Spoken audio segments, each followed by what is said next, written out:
자, 이제 예루살렘으로 다윗이 수도를 옮겼습니다. 그리고 그 다윗의 왕국은 계속해서 강성해지고 있습니다.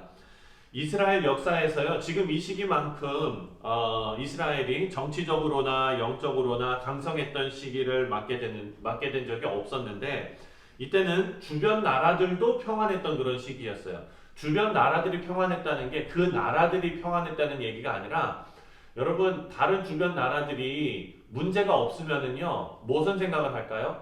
영토를 확장하려고 공격하고 이렇게 전쟁을 일으키고 이런 거를 생각하잖아요. 지금 북쪽의 아시리아나 남쪽의 이집트나 그 안에 그 나라 자체적으로 문제가 막 생기던 시기였어요. 그러니까 지금 이 나라들이 다른 나라 침략할 수 있을 만한 생각을 전혀 못했던 그런 시기였습니다.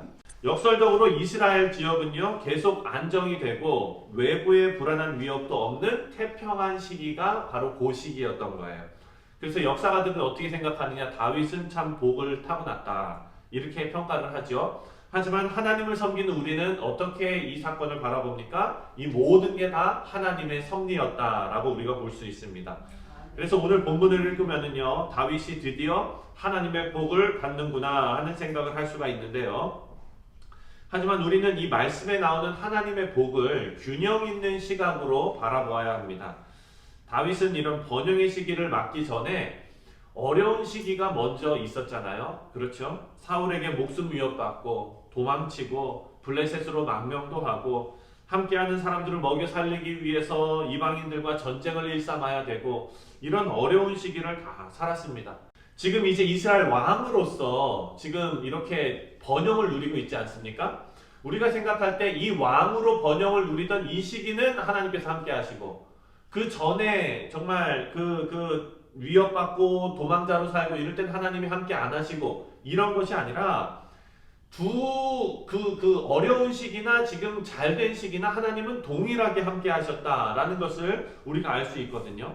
하나님께서는요, 어려운 시절을 보내는 다윗과도 함께 하셨고 지금 본문에 나오는 평안한 시기에도 함께 하셨습니다. 따라서 물질적인 축복만이 하나님의 복이라고 생각하는 것은 위험한 생각이다 라는 것을 우리가 알 수 있지요. 오늘 본문을 보니까 두로 왕 히람을 언급하고 있습니다. 11절과 12절입니다. 함께 읽겠습니다. 시작. 두로 왕 히람이 사절들과 백향목과 목수와 석수를 보내매 그들이 다윗을 위하여 집을 지으니 다윗이 여호와께서 자기를 세우사 이스라엘 왕으로 삼으신 것과 그의 백성 이스라엘을 위하여 그 나라를 높이신 것을 알았더라. 아멘. 두로 왕 히람이요, 다윗에게 궁궐을 지어줍니다. 다윗 왕국이 얼마나 위상이 높아졌는지를 알 수 있는 장면입니다. 다윗의 개인의 위상도 높아졌지만 이스라엘 전체 위상도 높아진 것입니다.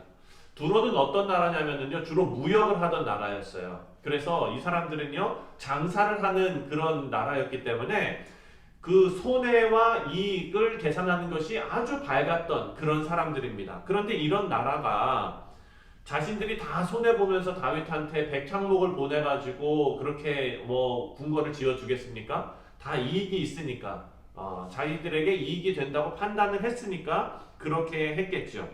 그래서 이런 두로와의 관계가요, 이스라엘에게 좋은 영향만 끼친 것은 아닙니다. 물질은 항상 영적으로 해이해지는 그런 결과, 그리고 타락을 가져오는 결과를 가져오는 경우가 많았습니다.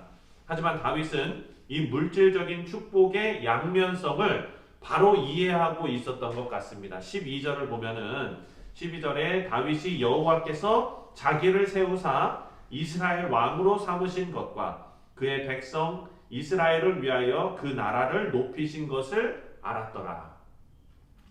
지금 다윗은요, 두로 왕이 이렇게 막 백향목을 보내고 우리한테 잘하고 나라의 위상이 올라가고 막 이런 것이, 야, 내가 이제 조금 인생이 피나보다 이렇게 생각한 것이 아니라 오늘 보니까 다윗이 여호와께서 자기를 세우사, 나는 목자구나, 하나님의 양들을 다스리게 하는 내가 목자의 역할이구나, 하나님 나를 그렇게 세우셨구나, 우리가 어제 묵상한 것처럼, 그리고 나는 주권자구나, 하나님께서 나에게 그것을 맡겨주신 분이구나, 이런 것을 알았다는 거죠.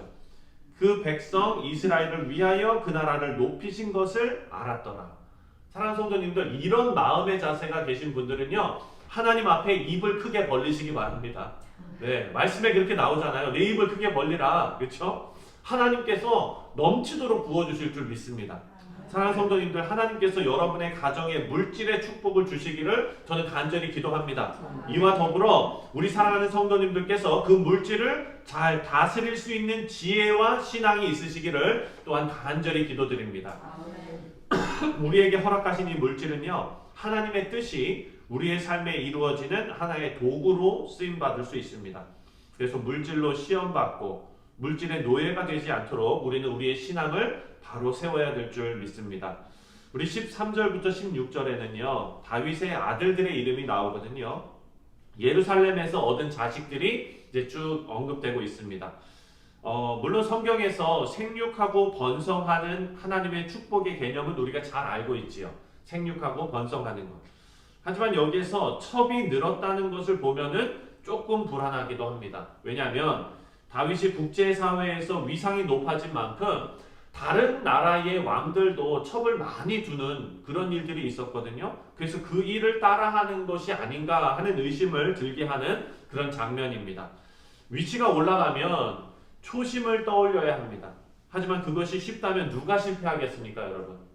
예전에 그 힘들었던 그 시기에 가졌던 마음이 이제 뭔가를 얻고 풍요롭고 이렇게 되면은 그 마음을 그대로 유지한다는 건 참 쉽지가 않은 일이죠. 그래서 하나님의 지혜를 간절하게 구해야 되는 것입니다. 우리 자신을 돌아볼 수 있는 지혜는 하나님께서 우리에게 주시는 지혜이기 때문에 우리 모두가 하나님 앞에 그 지혜를 간구하는 귀한 믿음의 성도님들 되시기를 주님의 이름으로 축원드립니다. 17절부터요 25절까지 보면은 이제 블레셋하고 전투를 시작합니다. 17절과 18절을 함께 읽겠습니다. 시작. 이스라엘 왕으로 삼았다 함을 블레셋 사람들이 듣고 블레셋 사람들이 다윗을 찾으러 다 올라오매 다윗이 듣고 요새로 가니라. 블레셋 사람들이 이르러 르바임 골짜기에 가득한지라. 아멘. 여기 보니까요, 블레셋은요, 다윗의 세력이 이스라엘이 강성해지는 것을 보고 깜짝 놀랐습니다. 그리고 더 강해지기 전에 미리 싹을 잘라야 되겠다. 지금 우리가 군사적으로 더 강성할 때 거기를 공격해가지고 밟아놔야 되겠다. 이렇게 판단한 거예요. 지금 블레셋은요, 이스라엘과 객관적으로 놓고 봤을 때 무기나 군사력이나 이스라엘을 압도할 수 있는 정도의 그런 세력이었습니다. 블레셋은요, 더 강한 무기를 가지고 있었고 더 많은 군대를 가지고 있었죠. 근데 여러분, 블레셋과의 전투에서 블레셋이 이스라엘에게 진 그런 결과를 보았을 때 군사력으로 봤을 때는 블레셋이 질 수 없는 그런 전쟁이거든요. 그런데 하나님께서 개입하셨기 때문에 전쟁에서 졌습니다. 그런 블레셋은요, 그걸 알아야 되는데 지혜 있는 사람들은 자신의 과거를 통해서 교훈을 얻지만 미련한 자들은 그걸 깨닫지 못합니다. 사랑하는 성도님들, 이거 오늘 이 블레셋과의 전투를 쭉 읽으시면서 긴장하셨던 분 손 한번 들어보세요. 긴장감이 전혀 없는 말씀이에요. 예. 그냥 이거는 이스라엘이 그냥 이겼구나 이러고 넘어갈 수 있는 그냥 그런 말씀이에요. 왜냐면은 다윗은요, 처음부터 군사적인 승부가 아니라 하나님 앞에 엎드리기 때문입니다.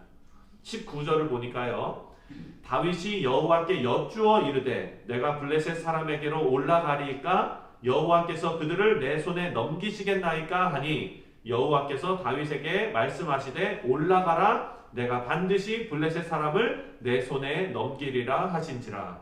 하나님 약속 받고 지금 전쟁 나가고 있습니다.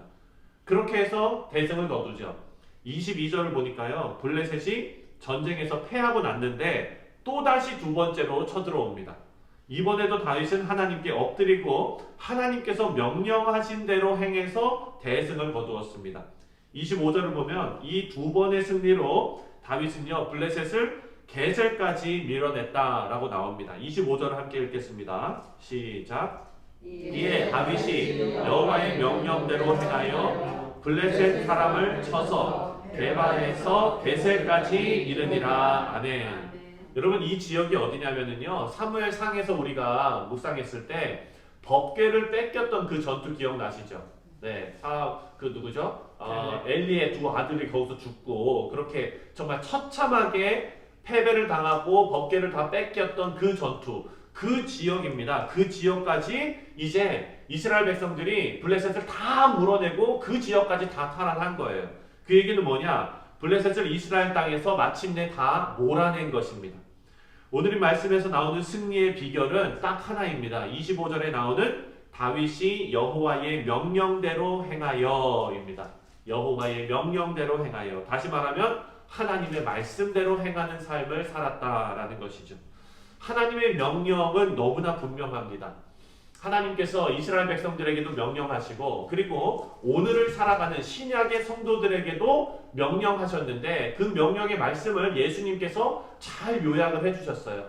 딱 이겁니다. 하나님 사랑하고 거룩한 성도로 자신을 지키고 그리고 이웃을 사랑하는 것, 약자를 사랑하는 것, 고아와 같은 자를 사랑하는 것, 과부를 사랑하는 것. 이것이 바로 왕의 역할입니다. 우리가 어제 묵상했던 왕의 역할. 그 왕의 역할과 성도로서 살아가야 하는 본분과 하나님의 뜻과 하나님의 명령이 다 같은 내용이라는 것입니다. 하나님의 명령대로 행하여 다윗이 승리를 한 것을 우리가 보았습니다. 이 세상에서 하나님의 명령대로 행하는 것이 최고의 지혜라는 것을 우리가 다시 한번 깨닫게 되는 것입니다. 사랑하는 성도님들, 오늘 우리가 이제 하나님 명령대로 살아야 합니다. 우리가 지혜로운 성도로서 하나님 명령을 행하고 그리고 승리하시는 우리 성도님들 다 되시기를 주님의 이름으로 축원드립니다.